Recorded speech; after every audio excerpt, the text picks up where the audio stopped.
Good morning, everyone. Welcome. It's great to see you all here. My name is Ofer Riemer. I'm the outgoing coordinator of the Israeli Forum for Intelligence Studies. And this event opens our second annual Israeli Conference on Intelligence Studies. Looking back, 2 years ago, exactly today, I believe, was the beginning of the ground invasion of Gaza, only 3 weeks after October 7. Most of us sitting here around the table were either in active or reserve duty, but all of us were in utter shock.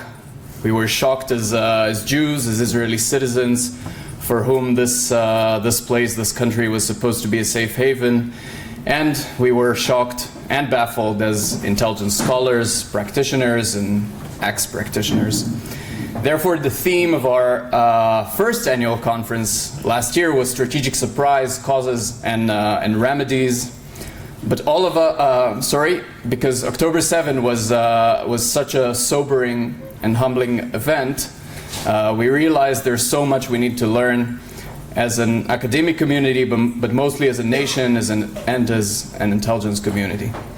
Last year's closed workshop for scholars and practitioners was an attempt to learn from the lessons of the British intelligence community's response to its failures in the early 2000s, the organizational as well as the professional analytical response. Another year had passed, and it finally seems as if the war is coming to a halt. These were tumultuous couple of years. After the tragic failure of October 7 came some tactical and operational successes in Gaza and against Hezbollah in Lebanon, the massive missile attack from Iran, which came to many as a surprise, and the Israeli response, which culminated in Operation Rising Lion last June, and the surprising fall of Assad in Syria, and the swift response by the IDF and the IAF. It also witnessed a shameless flight from accountability and avoidance from the establishment of a National Commission of Inquiry into the failure on October 7, the replacement of all heads of security and intelligence organizations, and an unprecedented public clash between the political and security echelons. These times were a testament of the multiple political, psychological, organizational, legal, sociocultural, and philosophical questions that such a watershed moment brings to the fore. It was a testament that it takes combined efforts by the intelligence community, the public sector at large, the private sector, civil society, and of course academia to learn and recover from failure. Specifically, the academia can help us not only ask the questions and provide some answers, but also to educate others, either students with a clean slate or proficient practitioners, to ask the questions and seek knowledge that can foster resilience and effectiveness. With that in mind, we put together this day, this workshop, to learn from international and Israeli scholars on intelligence education for students and practitioners. We have a long day ahead of us and already talked too much. So before we proceed, a few thanks are in order. First of all, to the Davis Institute, to Galia, to Lior, Ganit, Sharon, the amazing Sharon, Hanoch, Agustina, and Zehev for all the help and support. To the Institute for the Research of the Methodology of Intelligence, to Cooper, David, Ofer, to my successor as IFIS coordinator, where are you? Amir, raise your hand. Thank you very much. To the Konrad Adenauer Stiftung in Israel, and especially to Michael and Naomi, who partnered with us in organizing this year's conference. And of course, to our guests and speakers who came overseas, Professor Susanne Fischer with us, and Dr. Huw Dylan, and all the other speakers who will present the research either today or tomorrow. Now I'd like to invite Professor Galia Press-Barnathan, Director of the Davis Institute, to say a few words. Thank you, Ofek. Just I think you should just turn your name things because you all know who you are, and then I realized that all you see when you sit are like the blank. Okay. We can understand. We can think about what this means for intelligence. Okay, but I will leave this for something else. Hi, I'm very excited to be here and to see all the people here. I will be very brief. My name is Galia, Press-Barnathan. I'm the director of the Leonard Davis Institute for International Relations. This is a research institute that is situated within the social science faculty here at Hebrew University and works with close cooperation with the International Relations Department, in part because we're also we're paying for the graduate program, for the PhD program in the IR department. So I want to welcome all of you here, especially our guests from abroad in these, still trying times. So we very much appreciate you coming, and I want to welcome our guests from the Israeli near abroad. No pun intended if there are Russians here, from Haifa and Tel Aviv. It seems strange if you come from outside of Israel, but here, coming from Haifa to Jerusalem, or even from Tel Aviv to Jerusalem is like, it's easier to fly to Berlin. So I'm happy to host all of you here in Jerusalem. This workshop and the conference tomorrow is part of this ongoing cooperation of the Davis Institute with the Institute for the Research of the Methodology of Intelligence, very hard to say, IRMI. And our goal when we started this almost 3 years ago, before October 7th, which is important, I think, to note,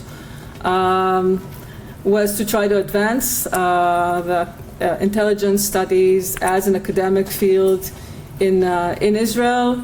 There are two parallel worlds of the intelligence community, which we know in Israel is very vibrant and a lot of smart people there. And then there's the academic community, which in Israel surprisingly doesn't deal that much with intelligence studies, unlike in other places.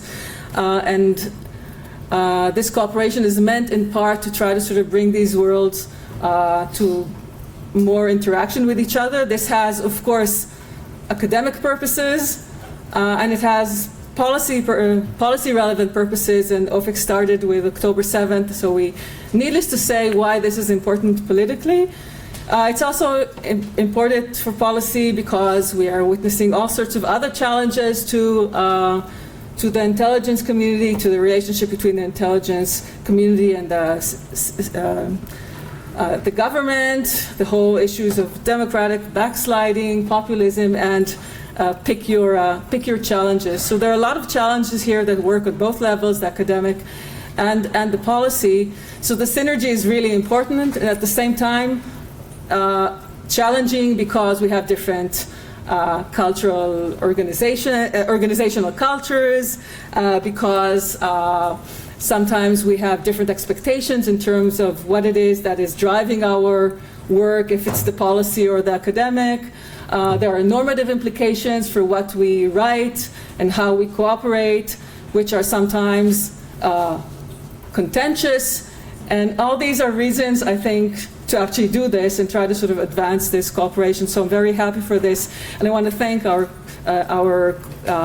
colleagues in the Institute for, I can't say this, I don't know, in IRMI and in the Israeli Forum for Intelligence Studies for actually pushing this along and trying to get this more and more institutionalized, also in terms of courses we offer, guests we're going to bring. And this is the second big conference, and I'm very, very happy that you are all here.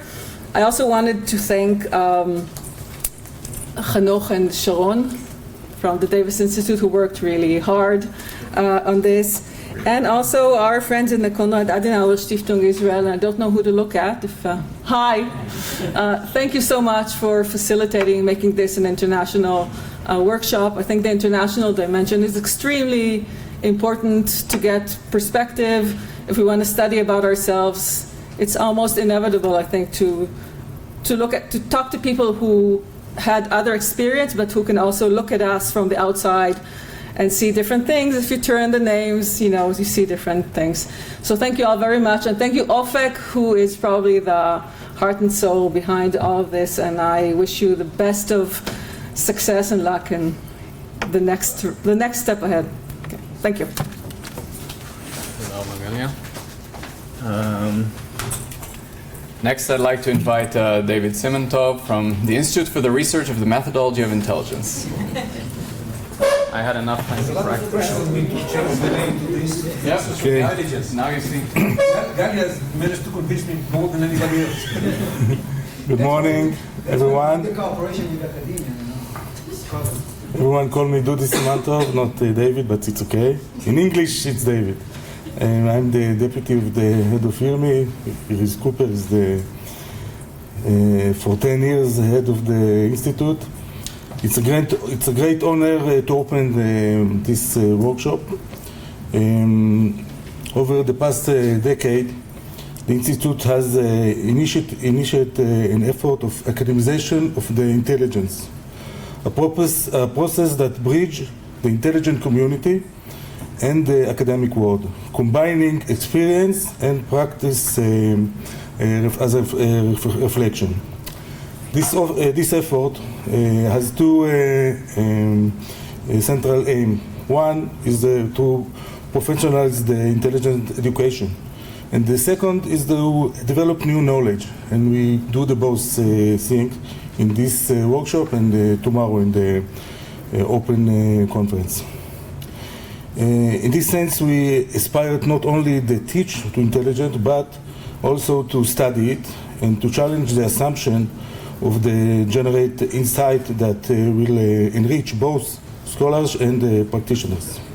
I would like to express my appreciation to Dr. Ofer Guterman, who's lead this effort, and of course Ofek and Amir. I wish to express warm thanks to Galia for the for the partnership, and of course all the Davis Institute. And finally, I want to welcome all our guests from abroad that came to Israel. It's not, it wasn't, we weren't sure that it would happen, but it was. And of course, all our guests. Wish you all a great workshop. Thank you.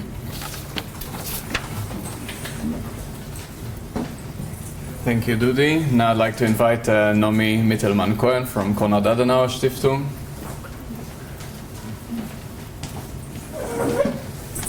The last time I was speaking at the university, I was giving a referat at the Siman-Tov at the English department. So, anyways, thank you so much. On behalf of the Konrad Adenauer Stiftung, I'm honored to welcome you to this important conference, as well to our special guest from Germany, Professor Susanne Fischer. Our director, Dr. Michael Rimmel, unfortunately wasn't able to come, but he supports this conference and thanks you for coming as well.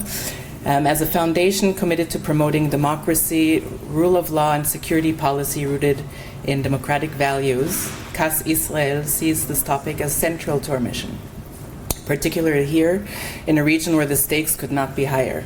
The Hamas-led attack on October 7th and the devastating conflict that followed marked a turning point. It was not only a tragedy for Israel, it was also a global wake-up call. The failures in intelligence and early warning sparked urgent debates about institutional preparedness, crisis response, and the balance between secrecy and accountability. These are issues that concern all democratic societies, and in time of war and uncertainty, how do we ensure that intelligence serves both security and democracy? What reforms are needed to make institutions more agile, more transparent, more trusted? At CAS Israel, we believe that these questions must be addressed through open, informed dialogue across sectors, disciplines, bringing together voices from government, academia, civil society, and the security community. We hope the discussions will not only clarify past failures, but also contribute to shaping more resilient, accountable systems for the future. So thank you very much, and I hope you have a productive conference. Thank you. Okay, this concludes the welcome remarks, and I would just like to say that we are recording today's sessions, but the camera is only focused on the speakers, so no one in the audience will be photographed. We are also taking still photos, but we will screen them. All right, so moving on to the first panel. And the purpose of this opening roundtable is to give you, the audience, a comparative, both historical and contemporary perspective on intelligence education in Israel and beyond, its origins, its evolution, its upsides and downsides, its risks and opportunities, the tensions, the dilemmas, and of course the contribution to practical and theoretical knowledge. Now we have 4 speakers representing different national and organizational perspectives, and I would like to briefly present each and every one, after which every speaker will come here to the podium. We'll have 12 to 15 minutes each, leaving some time for Q&A. And then I will call you here to sit at the table. Sorry. Right. Our first speaker is Dr. Huw Dylan. He is a reader in Intelligence and International Security at the Department of War Studies, King's College, London. He is also an associate researcher at the Center for Intelligence Studies in the Norwegian Intelligence School. His work is focused on intelligence in the Cold War and beyond, with a specific focus on deception operations, intelligence and diplomacy, and covert action. Dr. Dylan leads and contributes to many academic and executive education courses focused on intelligence and security, including the core course of the MA Intelligence and International Security, called Intelligence in Peace and War. Dr. Dylan, the floor is yours.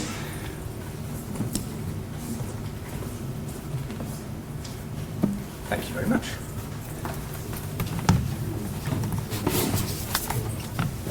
Hi everybody, it's very nice to be here, so thank you for the welcome, thank you for organising everything, very much appreciated, God, very much appreciated. Right, so what we're going to find out in a very short amount of time is whether my choice of white font on this is going to work or if it's going to be washed out, so we'll find out. I was asked to talk about a few things today, and hopefully just to set up the debate and discussions and the conversations that I'm sure we're going to have over the next few hours. And specifically, Ofek asked me to discuss, I think, 4 or 5 things. That's going to be very, very quick. First, how intelligence studies has been set up in the UK and how it's kind of spread throughout UK academia. A bit about the professors and the students. Objectives, opportunities and challenges, and then the future of where it's going to go, and then hopefully this will lay a foundation for where we're going next. And obviously, being a career academic, there's an incredible danger that I'm going to talk for too long. So Ofek will keep me disciplined.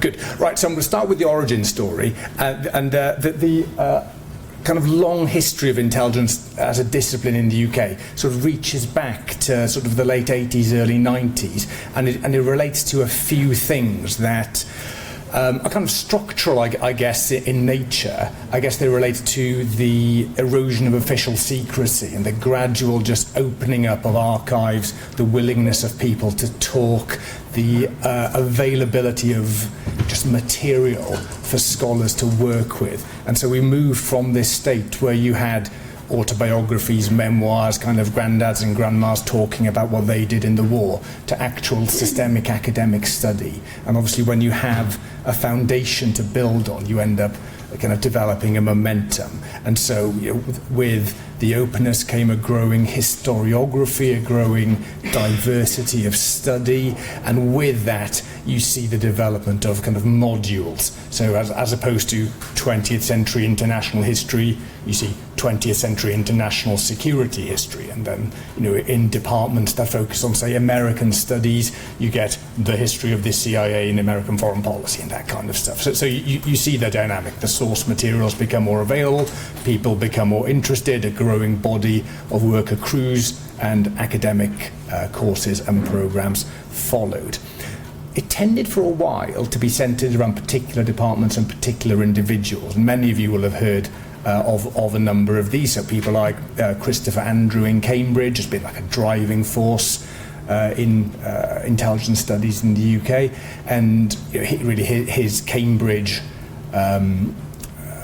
seminar on the study of intelligence was for a long time a kind of nucleus around which the entire national intelligence studies ecosystem kind of grew, and lots of his students went out to here, there and everywhere and kind of sprouted little ecosystems amongst bless you, the UK higher ed more generally. And then around them the kind of movement, as it were, gathered in particular departments. So we're thinking about Warwick, Nottingham, Salford in Manchester, St Andrews and so on. So from the late 80s, early 90s, based on the growth of sources, you see a kind of blossoming of intelligence studies in the UK. And from around 2002, King's College kind of got in on the game. It was initially led by a guy called Mike Rainsborough, who's now in Canberra, I think, and he set it up with help from people like Joe Maiolo, so a kind of strategic studies background to it, and it's really thrived there. So it started off with, the numbers are always fuzzy, but it's said that it started off with an aspiration of recruiting maybe 20 or so people on an MA program. And since then it's grown exponentially, I guess. It's gone from 20 when I started.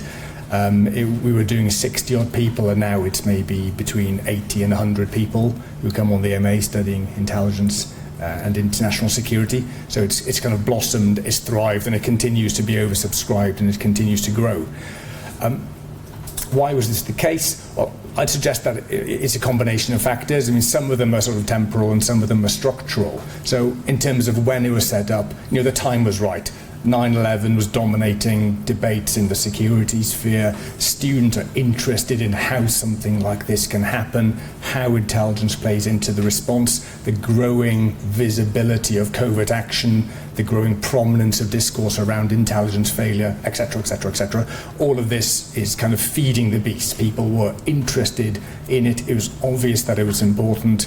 People came to university to get into it in more depth, and the times remained right. The kind of volume of intelligence studies has remained pretty high, kind of hovering between 8 and 10, I'd say, as new attacks happen, new controversies sort of shake the government and services, new technologies change how intelligence is conceived of and how government invests and how the ethical discussion around what is acceptable is framed. So everything is works, I guess, in its favour academically to keep it at quite a high tempo and a high level of interest.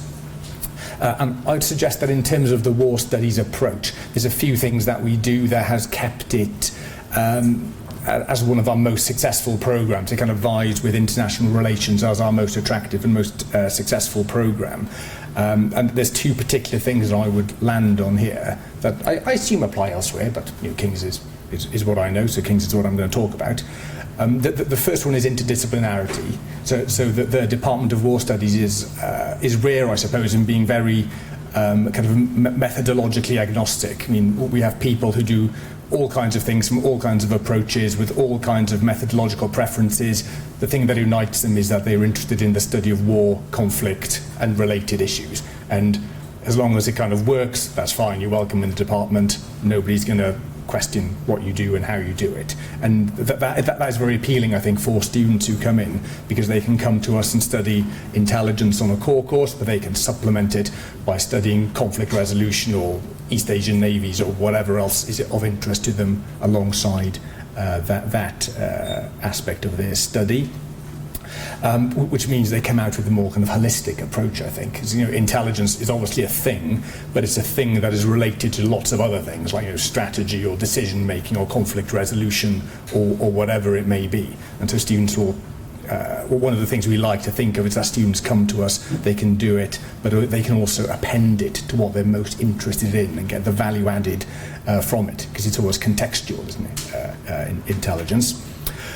There's another thing as well that we have, which is a structural factor that I'd imagine would certainly apply here, which is our insistence for and enthusiasm in developing bridges between the professional world and with academia. And you do see it in some places where there's a certain reluctance or even a certain snobbery about applying the learning or applying academia to professional practice. You see people who might think about not wanting perhaps to be close to areas where they might get their hands dirty, be that in dealing with the armed forces, dealing with the intelligence service, dealing with the police, whatever it may be. You see certain dynamics like that in certain UK universities.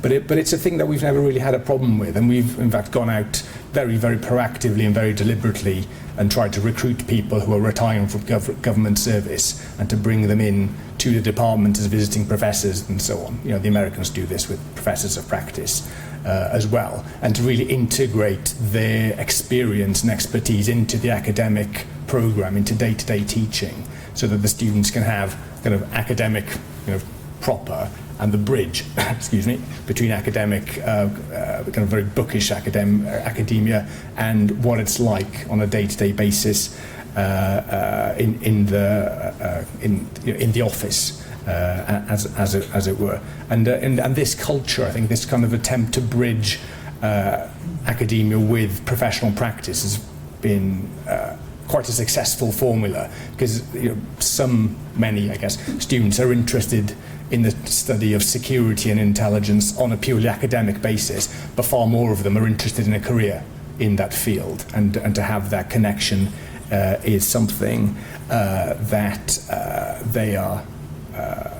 That they enjoy and that they find very attractive. And of course what it means as well is that academia, which tends to lag behind the time, there's a bit of a delay in academia, can remain current. It can utilise the expertise and the cutting edge, I suppose, experience of these past practitioners, keeping it evolving quickly or quicker than it otherwise might, leveraging theory into practice.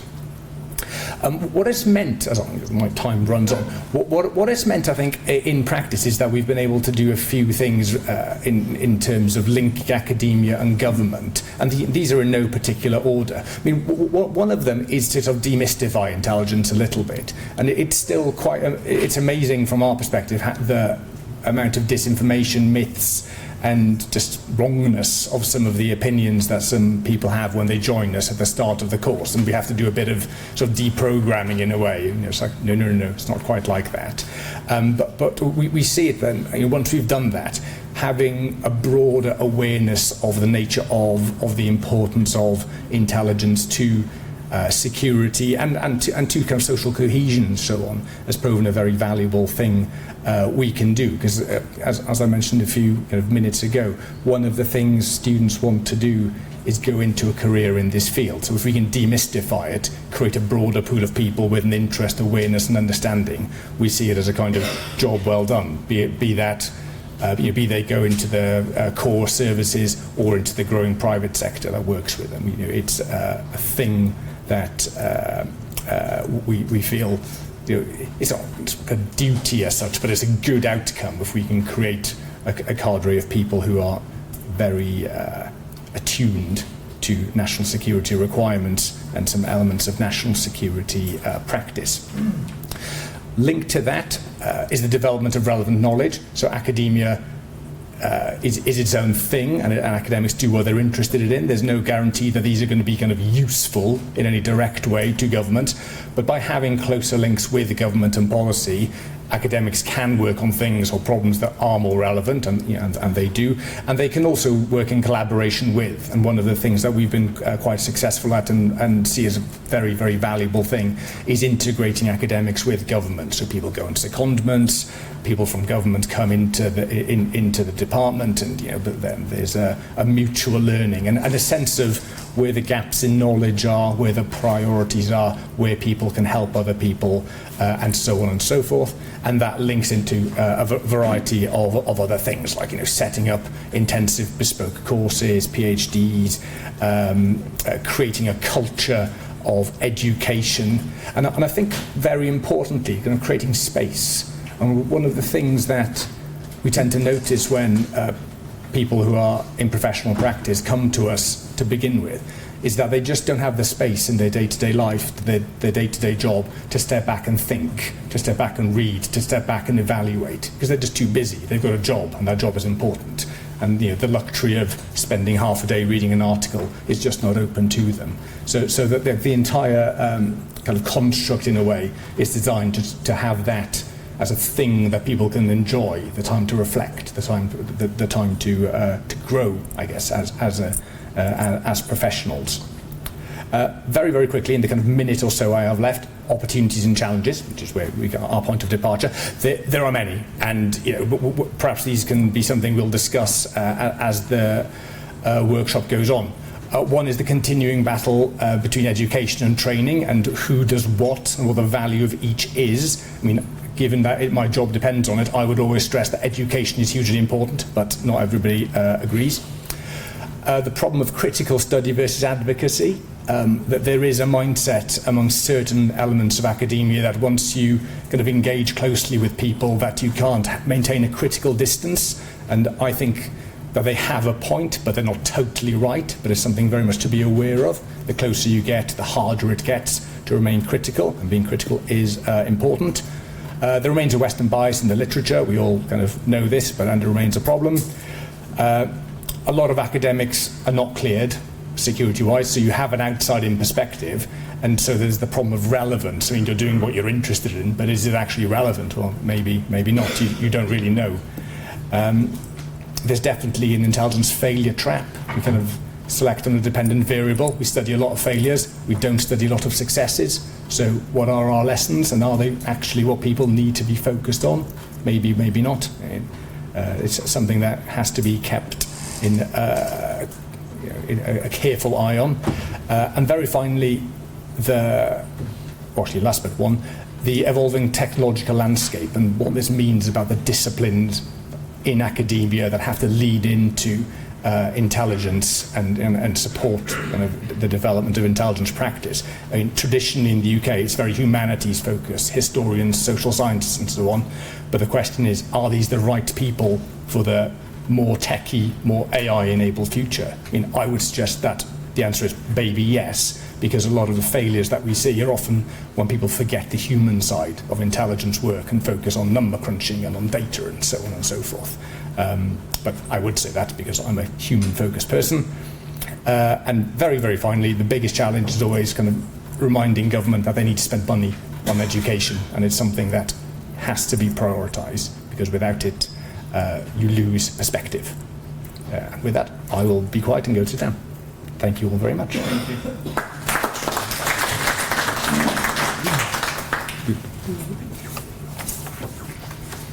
All right. Our next speaker is Professor Dr. Susanne Fischer, who is a professor of intelligence governance and has been working at the Federal School of Public Administration since 2019.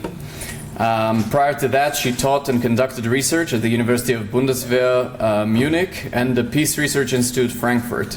Professor Fischer's main research topics include the emergence and transformation of national security architectures, with a particular focus on intelligence services, hybrid threats as challenge to national security architectures, and intelligence oversight. Professor Fischer.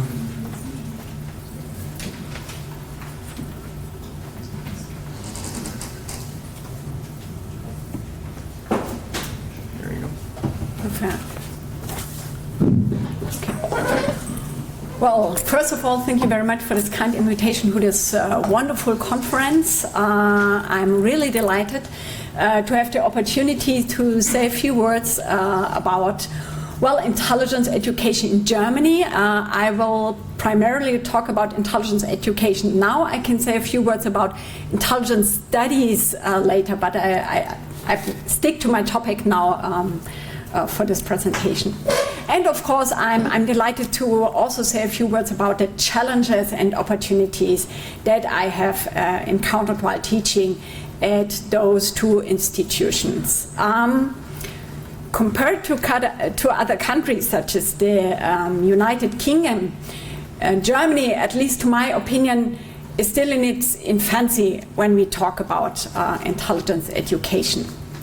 But if you take a closer look on the situation on the ground, you will see an interesting and growing variety of options for intelligence education.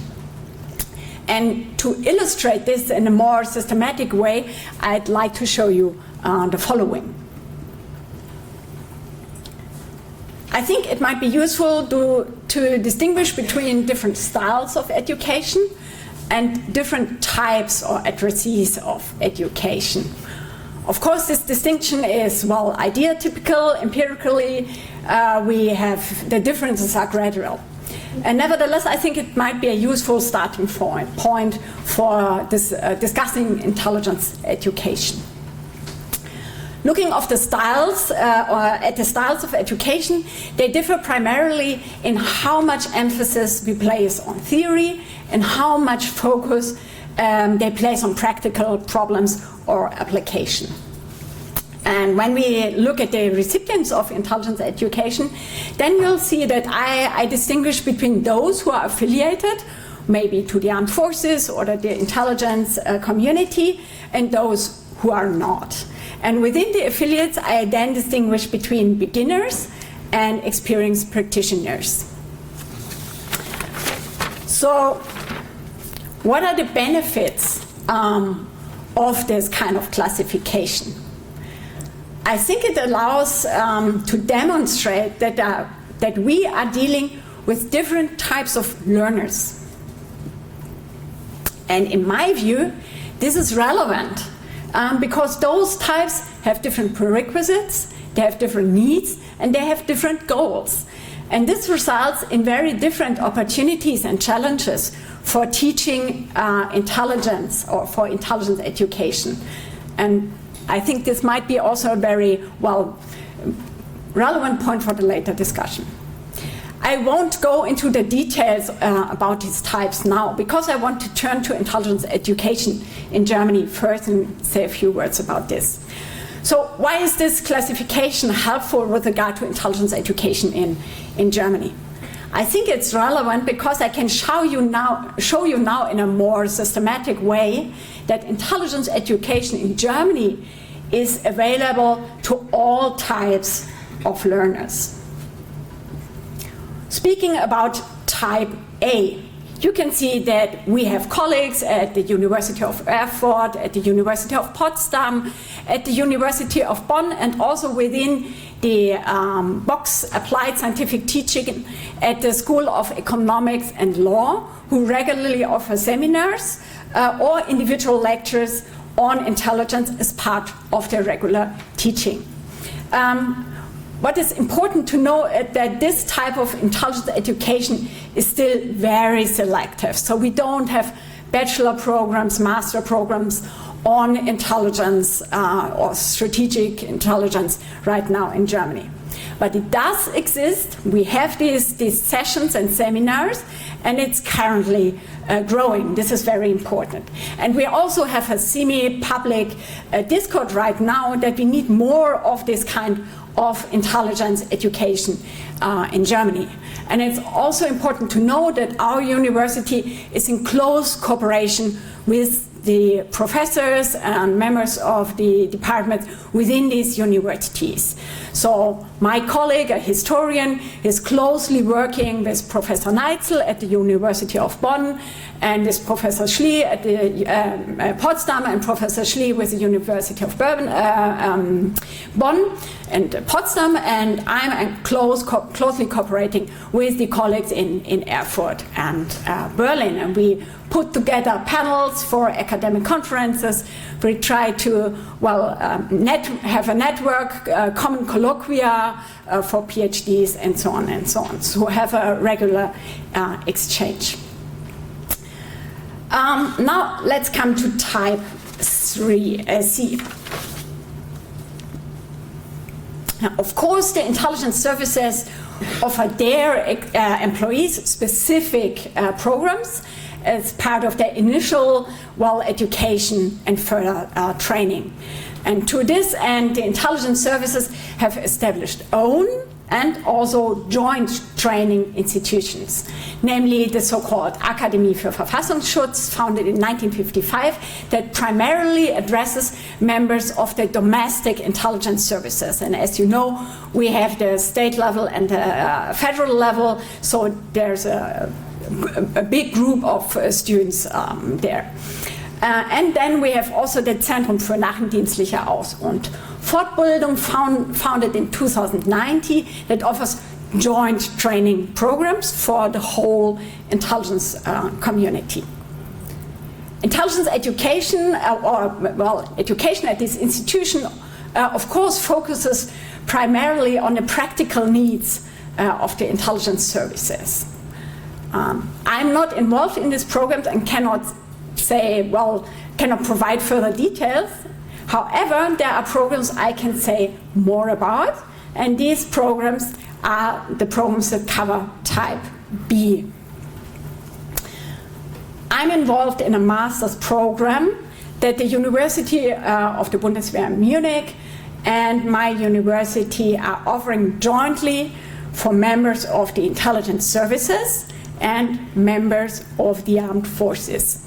The program addresses experienced intelligence practitioners on upper level intelligence services positions and members from the armed forces that are officer candidates. In addition, I'm involved in a BA program that is still a diploma program offered by our university as a joint degree program. It addresses members of the intelligence services in Germany.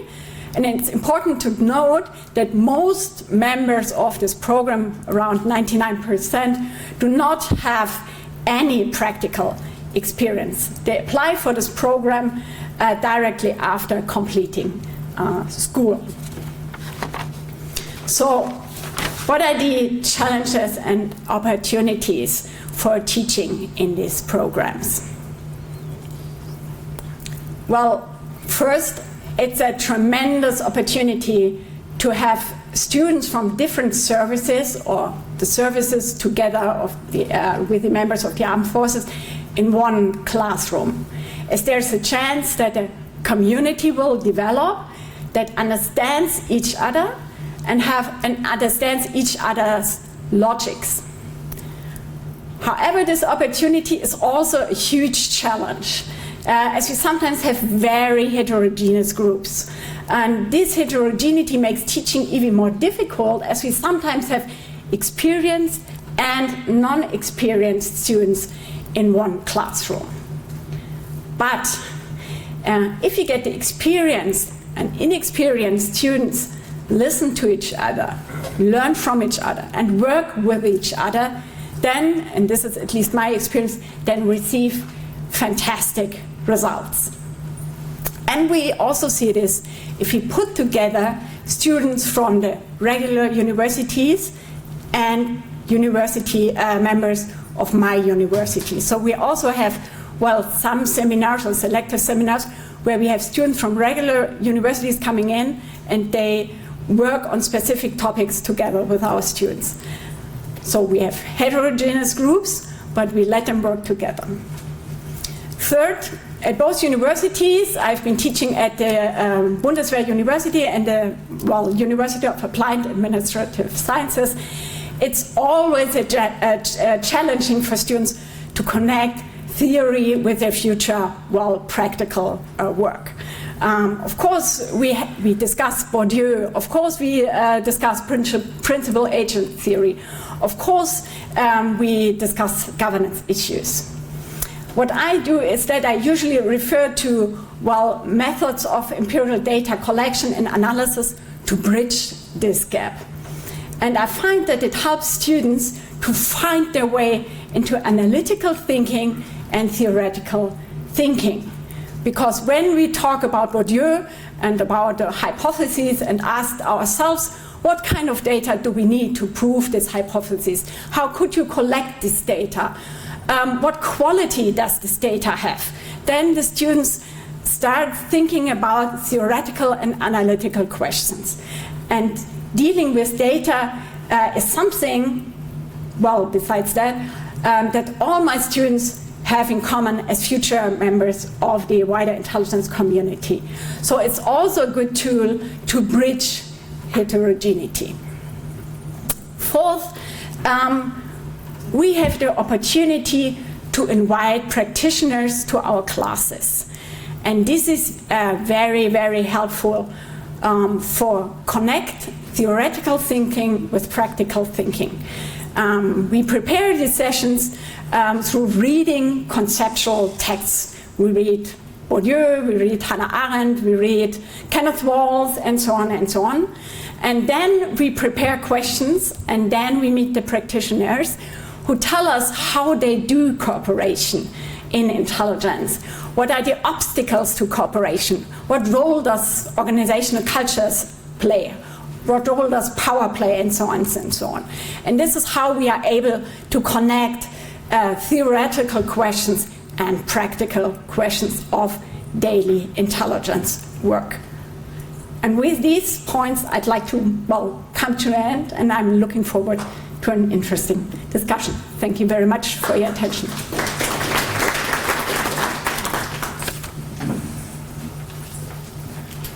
Thank you, Professor Fischer. And our next speaker is Colonel Reserve Dr. Ofer Guterman, who is a Senior Research Fellow at the Institute for National Security Studies and the Institute for the Research of the Methodology of Intelligence, where he leads the project for the academization of intelligence studies in Israel. In addition, he lectures on intelligence topics here at the Hebrew University and at the Riemer University. In the past, he served in a series of research positions in the IDF Intelligence Directorate, including as intelligence aide to the Military Secretary, Prime Minister. His research focuses on various aspects of the intersection between theory and practice in national intelligence.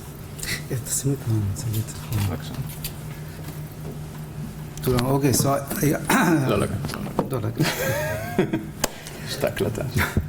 so I got the tough job of speaking on a subject that most of the attendants here are experts and deal with it, and so it's going to be tough, I guess, and looking forward to your criticism. I will try to, I will talk in a very high level on the issue of intelligence studies in Israel, trying to talk both on the education side, meaning the teaching or research of intelligence studies in Israeli academia, and also on the training side. So a lot of topics to cover and not enough time. So I'll give my narrative, and hopefully you can correct me. So I think that if we want to talk about the origins, as you said, I think that we have to go really back and understand the root cause or the structural causes for this situation of intelligence studies today in Israel, which is the unique structure of the military and the unique structure of the military and academia relationship in the field of education and military education and intelligence education. So unlike we always compare ourselves to the Western models. So unlike Germany, UK, and other US, whatever, in the West, We have, a mandatory law of conscription, and it's a people's army model. So, it's like we recruit people from among all the ranks of society, among all the youth, boys and girls, and also especially in the defense intelligence, we have the first right of first pick. For politically correct reasons, I didn't say prima notte, but we have the right to first pick of the children and to get the best and brightest to the defense intelligence, and from there it can infiltrate later to other intelligence organizations. So it's very different from the Western model, and it has its implications for the intelligence profession. So on the one hand, or I wouldn't say it's on the one hand, so we have an endless pool of talents. We can pick the best and brightest at age 18 and teach them and recruit them and whatever. But I would say, again, not bad, but it also leads to the on-the-job training model. So as Kenneth Strong says, we take clever people and we let them do clever things and they teach themselves and so on. And it leads to the training in the intelligence schools being much more important, more broader than teaching intelligence as an education within academia. So it's very different from the Western style, and this is the origins for this model and for this situation.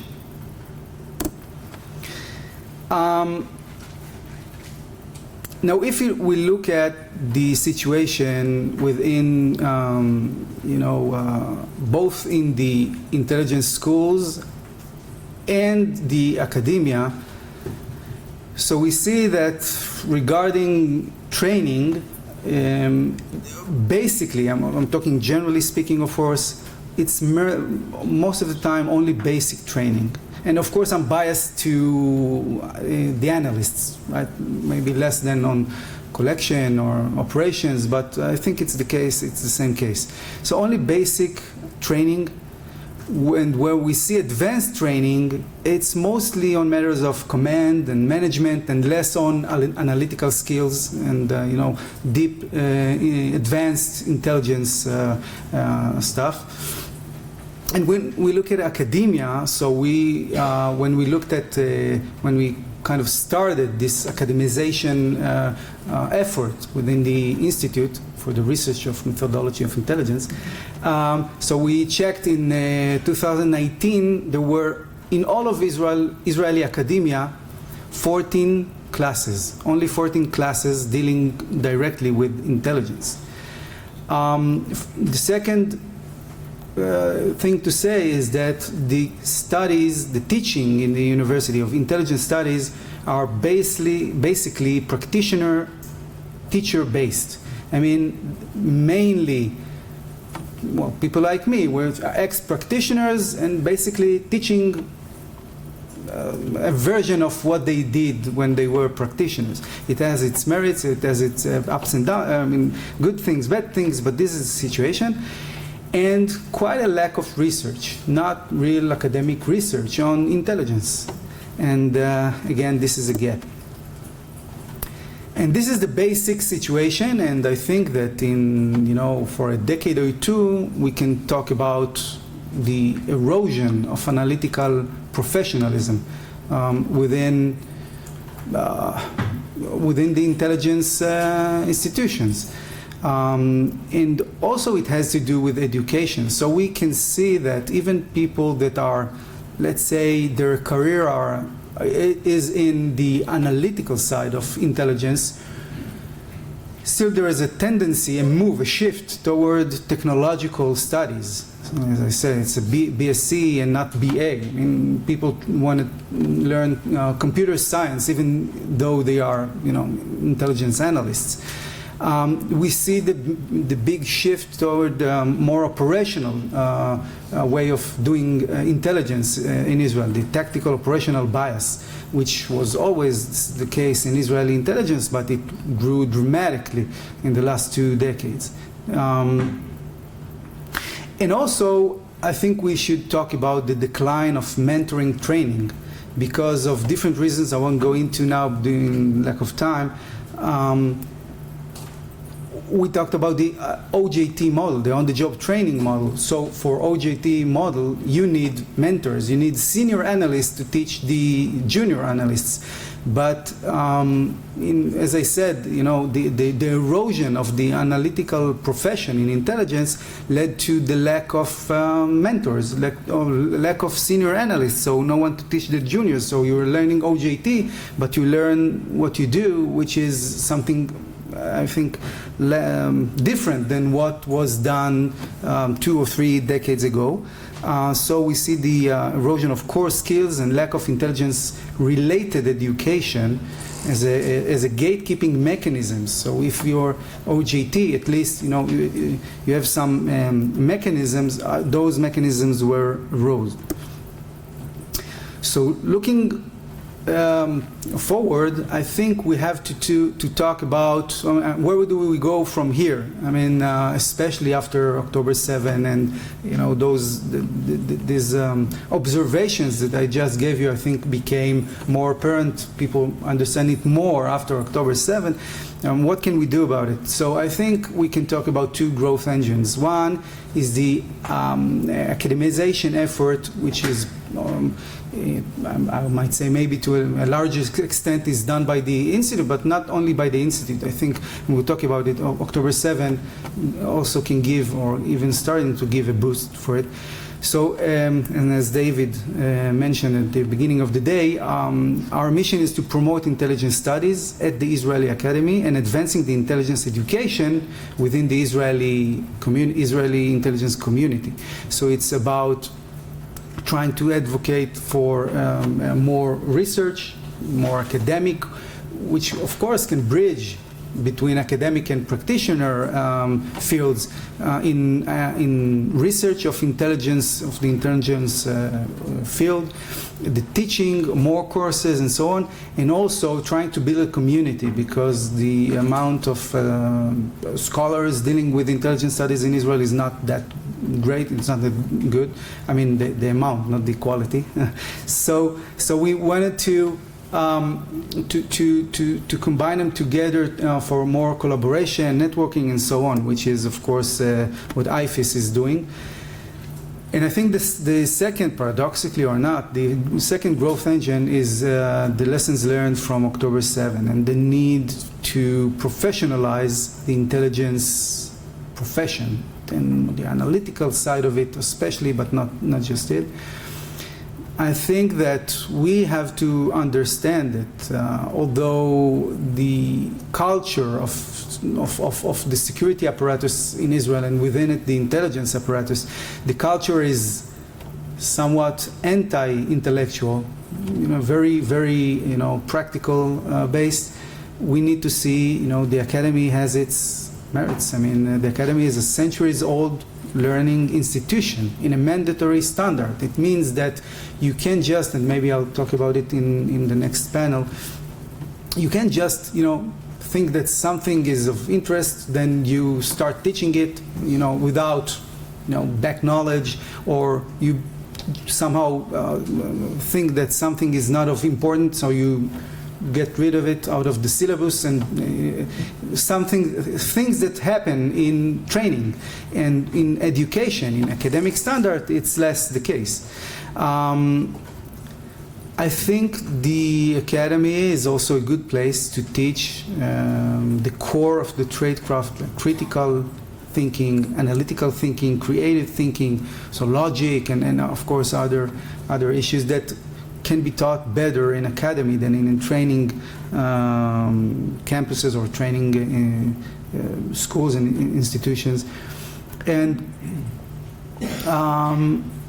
I think that we can combine the intelligence studies in an academic manner together with other education, broader education, liberal arts, humanities, history, philosophy, political science, and so on, together.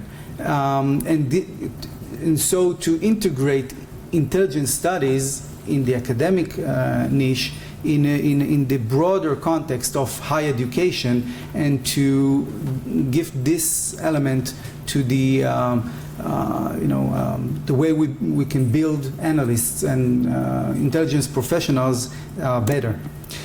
And so, last slide, so I'm on time. So basically, the way forward, the way I see it, is threefold. One is specifically the effort we're trying to do in the Israeli Forum for Intelligence Education, such as this gathering, networking, our monthly seminars and meetings, our webinars, book launches, this annual conference. This is the way to groom a community of scholars and even practitioners to deal with and to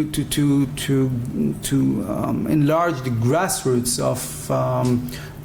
of this community of scholars, of teachers, lecturers, and researchers in the field of intelligence study. Also, regarding the teaching, so I said that in 2019 we talked about 14 classes. I think that was the number I showed you. So it actually doubled. We just now, Shira here helps me together to look at the numbers and Shoval. Sorry, I said to you. Shoval, and we checked, and I think, correct me if I'm wrong, we saw that were 29 courses. So it doubled itself in just a few years, and I guess 7th of October has to do with it also. And also it was not just organically grew, it came also from the effort we've done in the Institute to develop courses. And also 3 MA programs with intelligence track or specialization, which was something that we didn't have in past years. And I think that within the intelligence community we see let's say trying to change things and revitalize and revisiting the doctrine and its application in the training, revitalize and check the core competencies that analysts and other intelligence officers need, and structured analytical techniques workshops on a regular basis within some of the institutions we work with. So I think that we can see that the future is becoming, I think, better in this regard, both from the academic side and intelligence studies as an academic field, and also from the training side and doctrine within the intelligence organizations themselves. So ending with a happy note. Thank you. Okay, thank you very much, Ofer. And our last speaker for this panel is Professor Danny Orbach from the Hebrew University, military historian here at the History Department, and the academic director of the IDF Intelligence Directorate prestigious Havatzalot program, a graduate of Harvard University, specialized in the study of coups d'etats, political assassinations, and military disobedience, and also in the dynamics of war crimes, military adventurism, and the history of intelligence.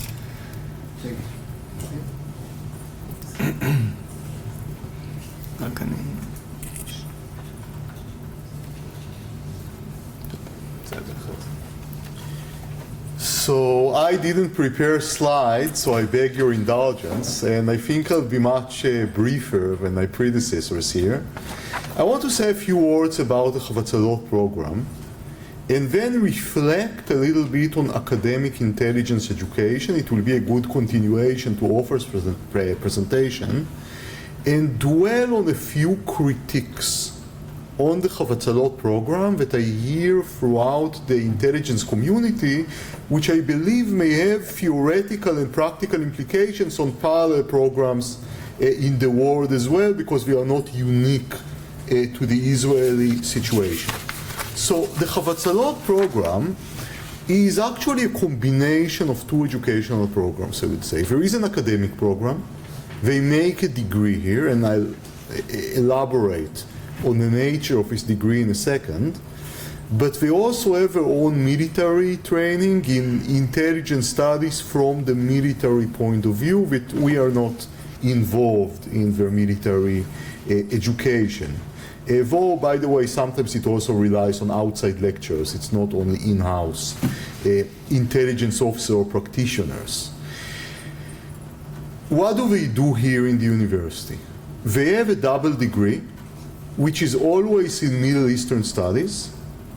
And then the other side of the degree, it's usually one of the three. It's either math and computer science, or statistics and economics, or philosophy. I did not design it. I kind of inherited it. You know, I'm just speaking among friends, had I designed the structure, there would be history instead of philosophy, or instead of math. Because I believe that intelligence officers and practitioners need to think in time, and not in a way which is only or mostly structural. What I'd like to argue here, that when you educate young intelligence practitioners, the emphasis should not be on intelligence studies. And this is something which is a little bit maybe provocative, given the talks before me, but I'll try to explain myself. This is not absolute what I'm saying. In their military education, of course, they will study the practical knowledge they need to be members of the Israeli intelligence community. And intelligence studies is a field which is very multifaceted, and it couldn't be reduced to certain dimensions. But from my very dilettante reading in intelligence studies, often the emphasis, especially in studies from the previous decade, I would say, is on structure and issues of organization and bureaucracy, how intelligence organizations work, and on theory of knowledge, in this kind of practical epistemology, these elaborations on the very rudimentary model of the intelligence cycle. The first, I think, for a military or practitioner education program is not so important. Of course, they will learn the structure of their community with time. It's almost never something you remember from charts. And I think extensive studies of intelligence bureaucracies elsewhere is not where I would invest the time. Theory is a more tricky issue. Theory is a reflection on what you're doing. We are intelligence practitioners. We reflect on, let's say, the epistemological nature of our work, how information flows, how information is processed. But I would like my trainees to have first and foremost the tools to do a good work, not a reflection on the work which is being done. This is very good for MA programs, so advanced training, because one needs to have some practical experience in order to really understand this meta-reflection on what intelligence is and how it works. I would like them to learn as much history as I can, philosophy, if they learn philosophy, to have knowledge which is outside the field of intelligence studies, and I'm very, very adamant about that. So I think two advantages for intelligence practitioners to study in academia specifically, and here I correspond with Ofer's discourse on academization, I would say one is true but problematic, and the second one is the most important for me. People speak about critical thinking, which is true. I think academia is a less disciplined place than the army, except the math department, with anyone who had to deal with them knows that we are almost like a military program. Absolutely. Convince a math professor to delay an exam or to give an extension, good luck. it's easier to convince the Israeli government to increase the budget to a certain intelligence activity. Critical thinking, reading documents, in a way academics read documents which may have reflections on your own basic assumptions. Once I worked with a former, very prominent person in the Israeli intelligence community, now retired, in a kind of a project on grand strategy. And he is a highly brilliant person and very, very experienced, certainly. But what he didn't like that I did, he didn't like that I challenged these basic assumptions. It's actually drove him crazy. And I think that's what you do in academia. You always check your basic assumptions, and you cannot learn it after 40 years in the system, but you can learn it when you're a trainee. And this is something we are going to do. Why I'm saying this is only partial? Because unfortunately large parts of academia abandoned critical thinking long ago. And I mean these parts of academia or political activism is actually more important than critical thinking. And we are trying in our program to kind of steer them, I would say, to more productive places in the humanities. But what I would like to emphasize, except critical thinking, is the issue of utility. And again, I want a practicality. And again, I want to share a personal story. When I was in Amman as a young soldier, we learned Arabic. And some of the soldiers complained to the teacher, why do we learn how to say parsley? Vegetables. We had kind of list of vegetables in our vocabulary. Why don't we learn only how to say tank and division and staff exercise and things like that? And the teacher, he was at odds to find the right words, but he was absolutely on the right track. He said, if you know how to say parsley in Arabic, the tank will come to you like that. The meaning was that you can never know the minimum you need for your work. If you know only military words in Arabic, you don't know Arabic. And if you know only about the history of the Middle Eastern countries, which are your intelligence expertise, you don't know about the Middle East, and you don't know really about these countries. Because Syria interacted historically not only with Egypt and with Lebanon, but also with France, and with the Soviet Union, and with the United States, which are outside, of course, of the formal regional expertise. So I want them to learn as many things as possible which are not practical for their intelligence work. And when I'm speaking with my counterparts, my military counterparts in this program, and we are asking why is this course important, of course there is a certain limit. I wouldn't give courses which are completely far away and detached and not related. But I'm trying to extend or to push the boundaries of utility and practicality as far as I can. Because I think that this is our advantage or comparative advantage here in academia. The last thing I wanted to say is few criticism, points of criticism. I, as the head of the program, people from the community sometimes email me with complaints about this or that. One of the most, many people in, let's put the dirty laundry on the table. Many people in this intelligence community don't like that the Havatzalot graduates take all the appointments and the promotions. And I get these emails from several people in the community. If my soldiers are not from Havatzalot, they cannot advance in the intelligence community. I have nothing to say about it. This is kind of internal issues. But after October 7th, I saw a new kind of discourse emerging, pointing out on specific people who certainly bear grave responsibility for what happened in October 7th, pointing out that they were graduates of the program. And then, usually the argument is, they learned to be self-complacent, they learned to be entitled, they learn they are a special elite, so they behave in a way which lacks the modesty that we expect from intelligence practitioners. I think this is a very common fallacy of looking just at what you want to look, because you need to look at failures of people who are not graduates of the Havatzalot program. But I use this opportunity to encourage a scientific, empirical study, and we need to design the basic assumptions before we do it, on the contribution of the Havatzalot program to the intelligence community. I don't think we should treat it as self-evident.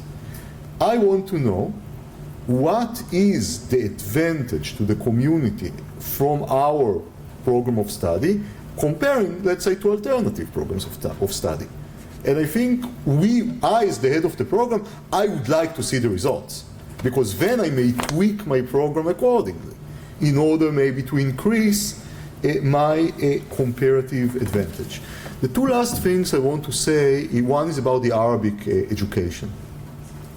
And here I also want to challenge a very common kind of things which is being circulated around the community.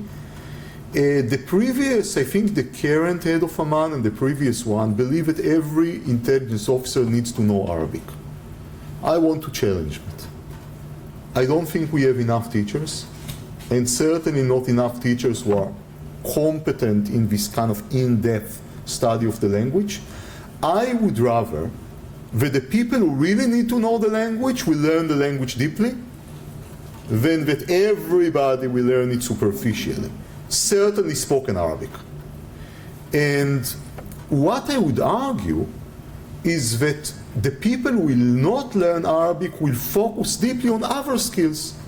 Maybe other languages, Turkish, Persian, maybe global kind of expertise in Europe or the United States or the international system, maybe expertise in economics and data science. All of these things are not less important than Arabic linguistical knowledge. And the last thing, which I think the Israeli intelligence community should have a more global outlook. Recently, because I'm dealing with track 2 diplomacy and kind of practical strategy, I met with Emirati colleagues and exchanged knowledge with Emirati colleagues several times. And I was amazed by their global outlook, how they connect events in the Middle East with global events, with events in the Horn of Africa, for example. And I think we should learn to think less with, as we say in Hebrew, zirot, zones. I'm an expert to the Syrian zone. We need to think globally, and I think intelligence education should teach our trainees that as well. Thank you.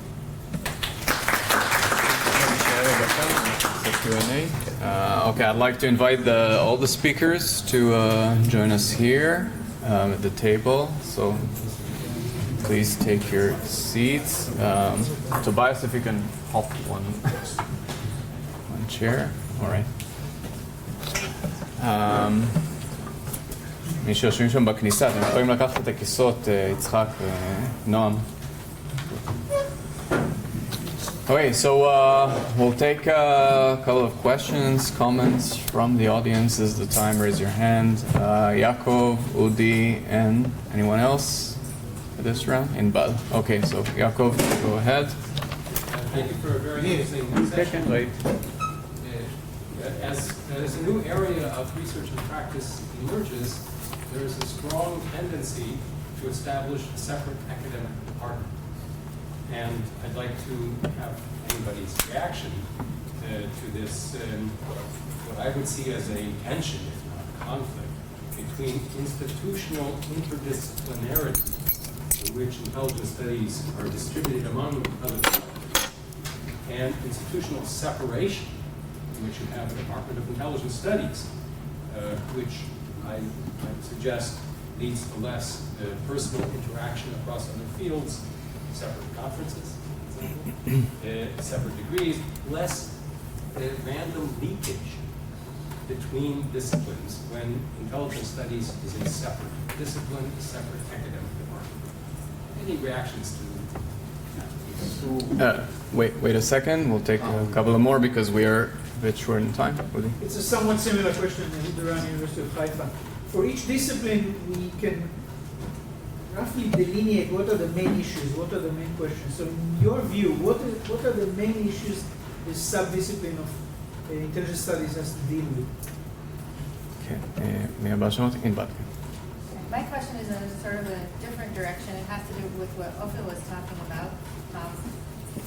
I want to ask about sort of the like the career path of people who study these studies and about whether, I feel that in the Israeli case, there's a lot of distrust from the community towards the academy, sort of what do they know, they're outsiders or whatever. I would even say, maybe, I mean, you didn't mention this about Havatzalot, but Havatzalot is a way to get people into the system, sign them up for a very long time, and have really good people want to come because they get a BA.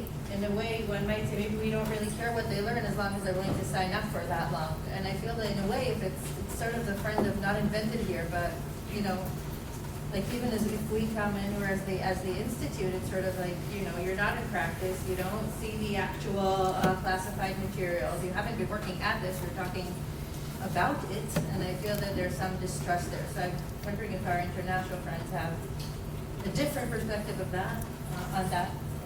I want to do a follow-up. Yeah, sure. Just briefly present yourselves, okay? If you can. Mary Eisen, I never know. Okay, but in Intel studies, to what Iqbal was saying, Huw, you specifically said Intel studies is a professional path. And essentially what Professor Orbach was saying is that, how does that combine? It's in its own way. It's as if we're looking at two different ways. Does Havatzalot offer an Intel study as a professional path? And I'm putting with question mark, because it's very unique, because it's 18-year-olds who are, as Ofer presented, they're taken, as opposed to, it's like we get to choose them as opposed to they're choosing us. And just that contradiction there to me is something that I'd be very interested in. Okay, so we have just one more hand by Cooper, so we'll take your question and then you can come. We are speaking a lot about education and training as missions that you expect from the academy. I'm more looking for the issue that was mentioned here, which is criticism of the system. How do you develop, how do you think we can develop the academic activity to contribute to that? Thank you. Done. Okay, so Miriam, answer to your question first. First of all, I think, as I said, these are two programs. We have our own military education program, which is, I believe, a more practical education program in intelligence studies. I just don't know a lot about it because it's not my responsibility. What I said was what the academic part should contribute. And I think here the focus should not be on intelligence studies because that's very practical education. The way I see intelligence studies is practical epistemology in their best.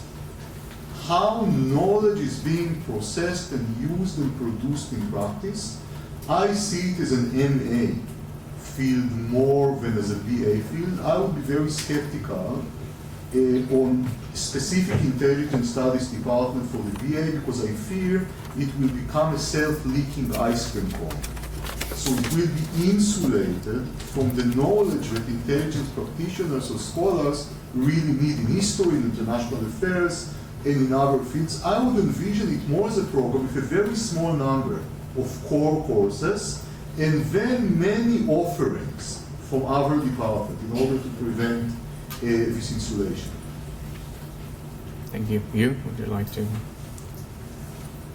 Well, there's a number of good questions there, and there's a number of things that could be said about each. Can I focus very quickly on the point about the critical friend of the system, as it were? And it strikes me that the issue is relationships and trust, and that with developing the right relationships and having a mutual respect, that criticism is meant with in good faith and with good intention, and it's often the case. I think if you look back, particularly the study of intelligence failures, that insularity is a key component of such failures. People become stuck in their ruts. People stop appreciating that people outside their office don't have anything to teach them about phenomena A, B, or C, or X, Y, or Z. And that's often just because they don't trust them. They think if it's secret, it's better. If it's open, it must be second class. And kind of breaking down that kind of mindset and building institutional trust is, I think, what you need to be working hard to do if you're going to have these kind of critical friendships or critical but positive relationships. I think that would be the key to it. But, if anybody else is... I think that, well, Professor Orbach tried to be provocative with regard to my speech, but I fully agree 100% with your the way you see it. I think I'm talking about the need to develop intelligence studies as an academic field, but I think it's not a discipline in itself, because I think that it doesn't have its own really theory in the academic sense. It's more a multi-dimensional field that has to do with history, philosophy, communication, technology, whatever. So I don't think, in response to your question, Yaakov, I don't think we need a dedicated department to intelligence studies, and I don't think that we need a BA in intelligence, especially not in Israel, where the people come as practitioners and they already learn, the technical side and everything else on the job. So maybe I didn't do a good job in explaining the vision. The vision is, as you put it, to have core courses, because I do think that there are a few fields, a few issues that we can teach them specifically on intelligence in an academic manner, and it has to do with advanced thinking, epistemological thinking, as you expressed it. Also, I think intelligence ethics, I would love to have it being learned in an academic manner. And also different kinds of looking critically at the system, which is something that will happen, I think, best in academy than from within the intelligence schools. So these are kind of things that I would like to have a few, let's say 4 top 6 core courses that you can teach on intelligence studies within BA, also in MA. So when I talk about the progress that we now see, 3 MAs, it's not an MA in intelligence, it's an MA in international relations or something like that, or security studies with a focus on intelligence. So a few courses on intelligence, but broadly speaking, you learn international relations, political science, and so on and so forth. And I think this is the way to move forward, maybe based, generally speaking, but even more so in Israeli context. So, if I may add something from the German perspective, is it a new discipline or interdisciplinary undertaking? Well, I would say most of our colleagues at our department, they have kind of hybrid identity. On the one hand, we are political scientists or historians, and on the other hand, we are, experts doing intelligence studies, and we try to combine this within our classes. But of course, we have meetings where all the IR guys or the historians work together, and then we have meetings where everyone is working together. But what I think might agree that all of us has kind of hybrid identity, which allows us to work together and have separate fields.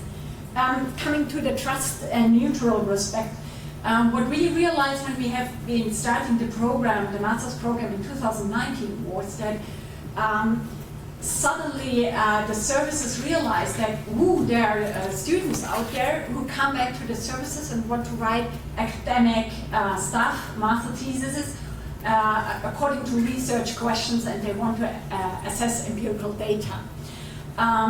And then soon we realized that we have to, that this is a huge opportunity because it's the starting point for working together, academia and practitioners.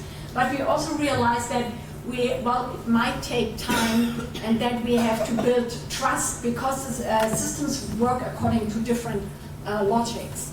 But I think we are very well. The program runs now for 5 years now, and I think we have been quite successful. But because what we see now is that we have classified master theses, very solid academic grounded master theses, and the services start coming to us and asking us, please, what do you think? Could we have a project or a thesis on this or that topic? And it's a very fruitful and respectful exchange. Last point about teaching intelligence studies without talking about intelligence.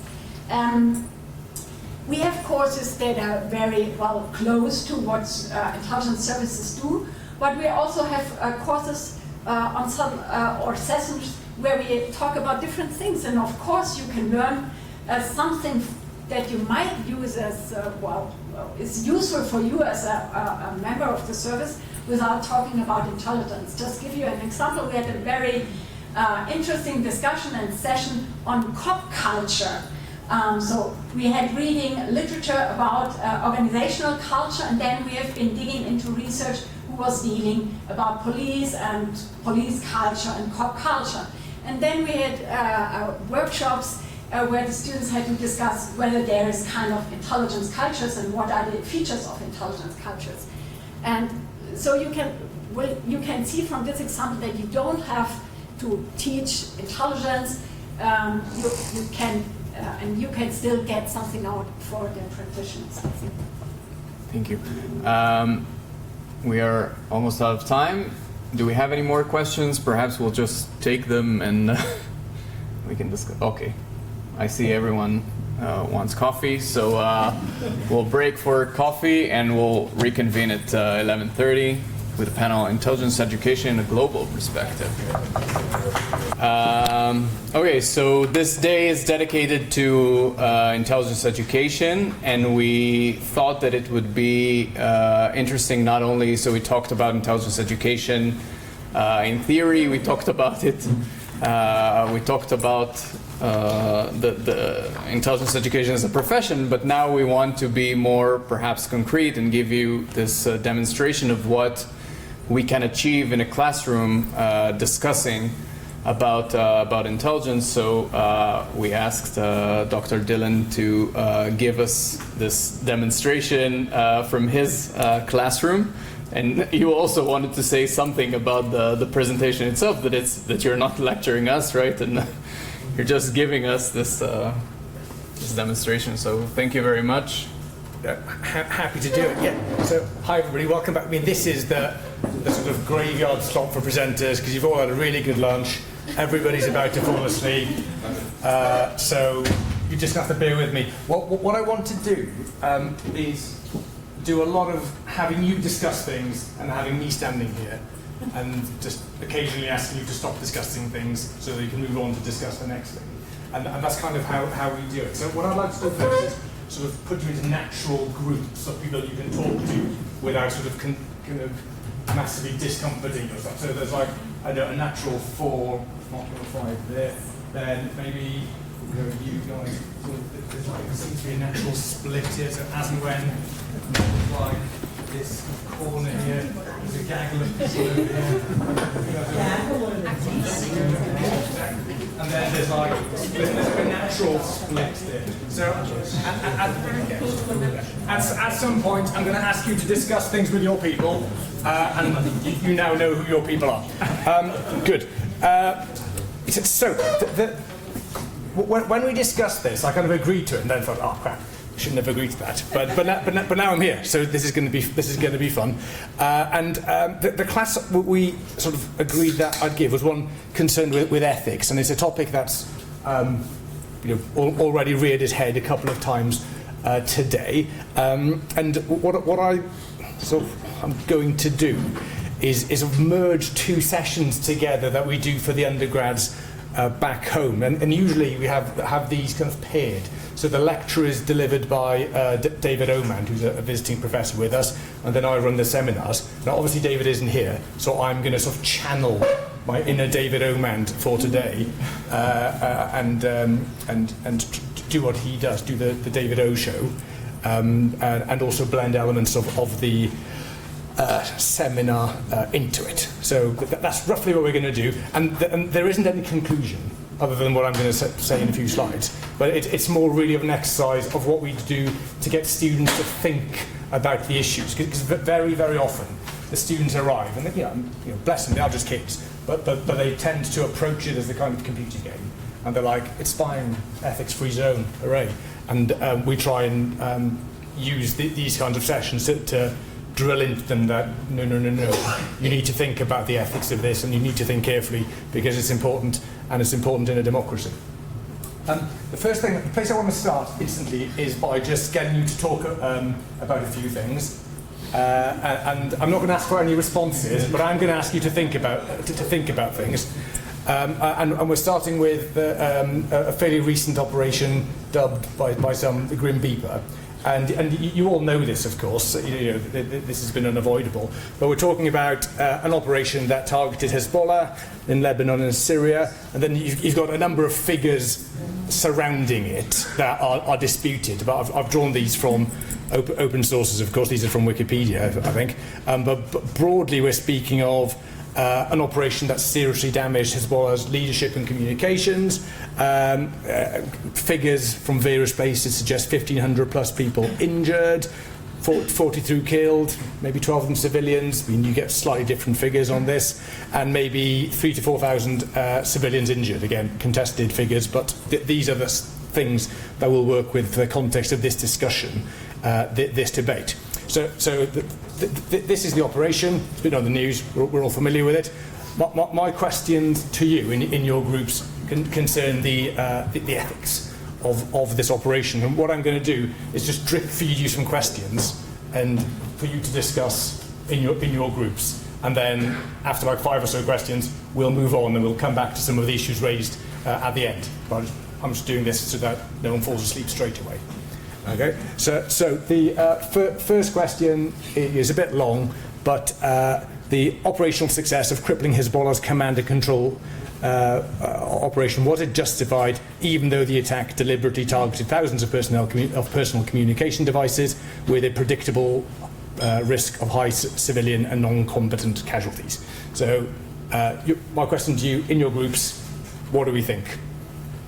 Can I ask you a question? Oh, yeah, go for it. I understand that this is an important question of ethics, and it's sort of operational ethics and war ethics and many other things. In what way is this intelligence ethics? Well, we'll get to it. It would be the logic would be that it's a covert action done by an intelligence agency, and therefore you need an ethical framework to judge the rightness of such an operation. So the issue is about the covert and secrecy? The issue is whatever you want it to be, really. And also, I guess it's intelligence collection that leads to the operation to some extent. Yeah. Collection of intelligence is not just a collection of intelligence and analysis. Well, I think so coming from a British perspective, we would it's like a continuum. So you collect That's a very big group. Israeli problem. I feel like we've already spun out of control. All right, so yeah, you've been. I warned you. I've braced myself. So as I said in the morning, the purpose of this day was to give you participants some sort of an overview of what intelligence education in academia is, and to speak in broad strokes about what it means, what are the challenges, what are the sort of students, clients, and professors, what is the benefit and the contribution of it. And also we had this class as a demonstration. So the hidden or not so hidden agenda was to make you think how this. Maybe I will have you. We are in a classroom here. Okay.